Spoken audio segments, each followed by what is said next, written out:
Good morning. কেমন আছেন সবাই? আই হোপ সবাই অনেক অনেক ভালো আছেন।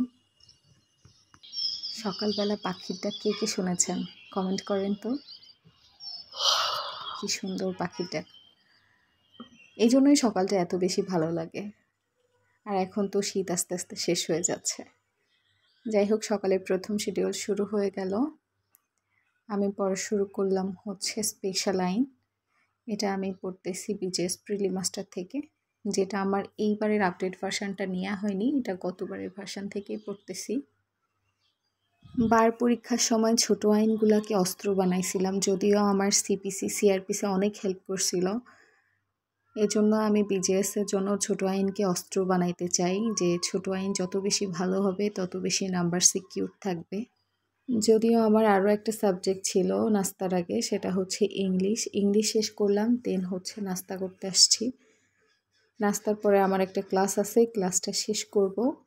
আমি যখন গ্রাজুয়েশন করতাম তখন আমার ভার্সিটির অপোজিটেই বাসা ছিল, এবং আমার বাসার নিচেই বলতে গেলে হোটেল ছিল। তবুও একদিন আমি প্রপার নাস্তা করে যেতাম না ভার্সিটিতে, অলস ছিলাম হয়তো বা অনেক বেশি। তারপরে বাসায় যেদিন অফ থাকতো সেদিন সকাল আর দুপুর মিলায় 12টার দিকে খেতাম, যেটা শরীরের জন্য প্রচণ্ড বেশি খারাপ, যেটা আমি এখন বুঝি। সো যারা স্টুডেন্ট আছেন সকালের নাস্তাকে অনেক বেশি গুরুত্ব দিবেন, এটা আসলেই দরকার। যে এখানে একটা হেয়ারের জন্য রেমেডি বানাচ্ছি। I think my hair is ready to say me tata bye bye, কিন্তু আমি তাকে এইসবগুলো দিয়ে আটকানো ট্রাই করতেছি। এখানে আছে হচ্ছে অলিভ অয়েল আর মেথি, কালিজিরা আর সাদা তিল। এখানে কিছু রোজমেরি দেওয়া উচিত ছিল, কিন্তু রোজমেরিটা নাই আমার বাসায়। যে লো ফ্লেমে এটাকে একটু কুক করতেছি, দেখা যাক। এটা দেখে আপনারা আবার কেউ বানাইতে যাবেন না, আমি আগে ইউজ করে দেখি আসলে এটা ওয়ার্থ ইট কিনা। যদি হয় তাহলে আপনাদেরকে বলবো। হ্যাঁ, হেয়ার ফলকে আটকানোর জন্য তীব্র প্রচেষ্টা চলবে, দেখা যাক কি হয়। চুলের পরিচর্যা করা শেষ এবং আমি এখন নেক্সট শিডিউল শুরু করলাম। এখানেও আমি আইন পড়তেছি এবং একই সাথে কিছু ইম্পর্টেন্ট নোট করে নিচ্ছি। এটাকে নোট বলা যায় না, মানে ইম্পর্টেন্ট কিছু লাইন যেগুলো আমি লিখছি যাতে বেটার মনে থাকে।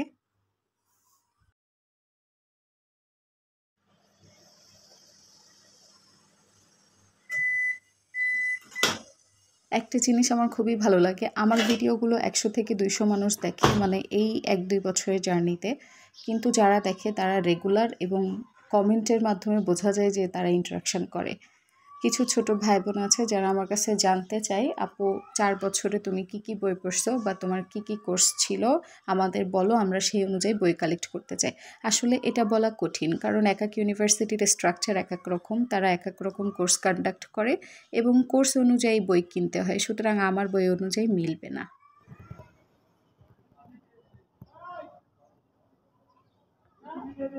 1 কেজি দেন। বিকালবেলা সবজি মামা আসছিল এবং আমি সকল সবজি এনার থেকেই নিই। যে এখানে এই বাজার করছি, মোটামুটি ভ্যানে যত রকম ছিল সব হাফ কেজি 1 কেজি করে নেওয়ার চেষ্টা করছি।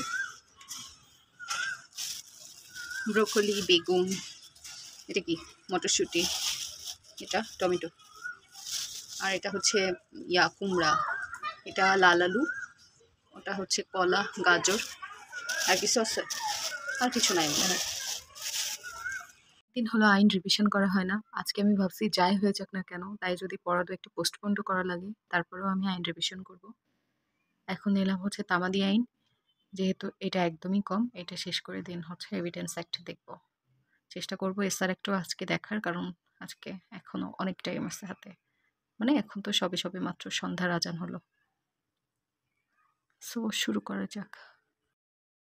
বার কাউন্সিল পরীক্ষা হওয়ার পরে আমি চিন্তা করছি যে আমি শুধু জুডিশিয়ারির আইনগুলো পড়বো, মানে এক্সট্রা আইন যেগুলো, বারের আইন তো আমি একদমই সব জাহাজ হয়ে গেছি।